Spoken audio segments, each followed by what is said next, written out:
Hello，大家好，我是奶爸。那么杨梅怎么洗才比较干净呢？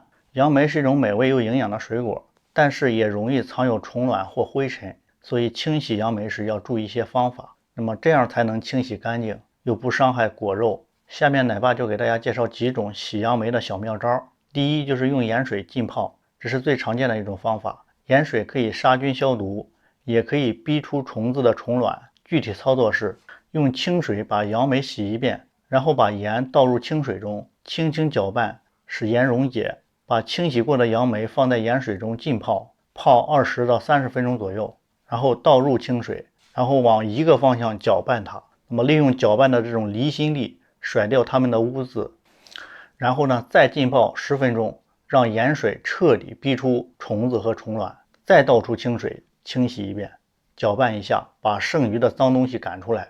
第二就是用小苏打粉或者淀粉溶液，那么这两种物质都有很强的清洁功能，可以去除表面和深层的杂质。具体操作是把小苏打粉或淀粉溶在水中，杨梅丢进去泡个15分钟左右，用手在水里搅和一会儿，那么里面的虫子虫卵就会跑出来。